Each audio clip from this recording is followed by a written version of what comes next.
Dans cette vidéo, on va effectuer un exercice sur les suites numériques qui porte plus particulièrement sur une suite géométrique. Alors on a un énoncé, Louis a placé un capital de 10 000 € le 1er janvier 2010 au taux annuel de 4%, et à la fin de chaque année, les intérêts sont capitalisés et rajoutés au capital. On suppose que Louis n'effectue aucun retrait avant le 1er janvier 2020. On note U0 égale 10 000, donc c'est le capital qu'il a au 1er janvier 2010. On note U1 le capital au 1er janvier 2011, U2 le capital au 1er janvier 2012, et ainsi de suite jusqu'à UN capital au 1er janvier 2010 plus N. Et donc dans la première question, on nous demande de calculer déjà quel est le capital en 2011, en 2012, en 2013. U1, U2 et U3. Alors, pour calculer celui en 2011, en fait, on sait qu'il y a 10 000 €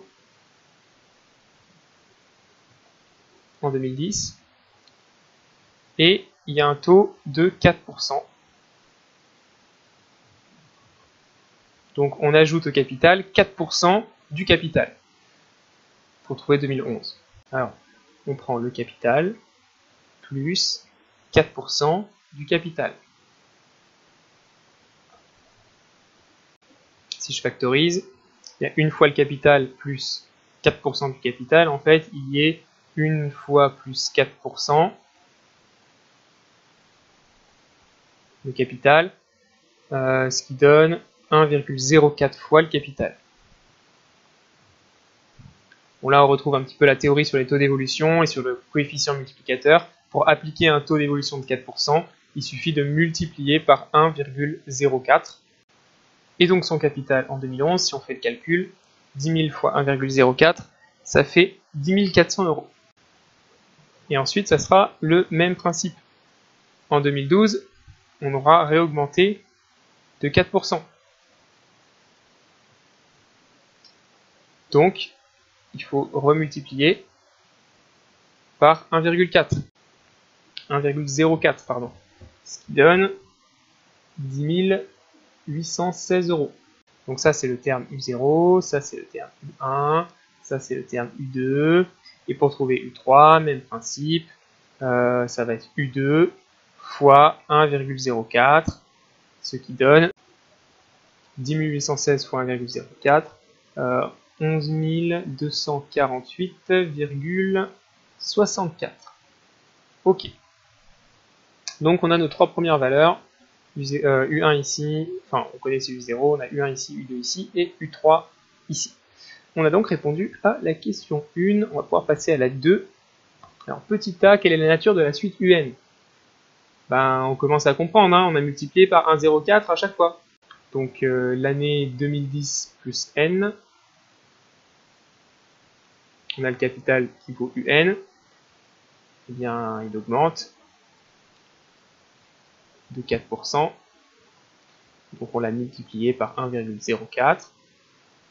Et du coup l'année 2010 plus N plus 1, on a UN plus 1, qui est en fait égal à 1,04 fois UN.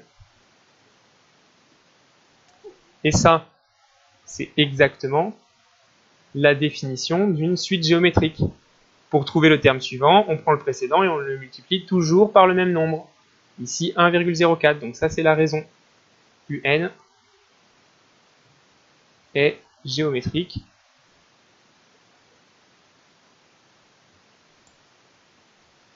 De raison Q égale 1,04. Petit b, exprimer UN en fonction de N. Là, ce qu'on nous demande, c'est la formule explicite de la suite, puisque ici, c'est une relation juste de récurrence. Donc la formule explicite, c'est-à-dire UN en fonction de N, c'est, d'après le cours, pour tout N, on a UN qui est donné par U0 fois Q à la puissance N. Ça, c'est pour tout N positif. Donc si je le réécris maintenant, vu que je connais Q et que je connais U0, c'est UN égale U0 c'était 10 000 fois 1,04 à la puissance N. pour tout n positif. Alors pour la question 3, je vais juste faire un petit peu de place. De quelle somme disposera Louis au 1er janvier 2020 ? C'est-à-dire l'année 2010 plus 10. C'est-à-dire le terme U10. C'est ça qu'on nous demande de calculer. Eh bien, il suffit de remplacer n par 10 dans la formule qu'on a trouvée. 10 000 fois 1,04 à la puissance 10. Ce qui fait, d'après la calculette, si j'arrondis au centime, 14 802,44 €.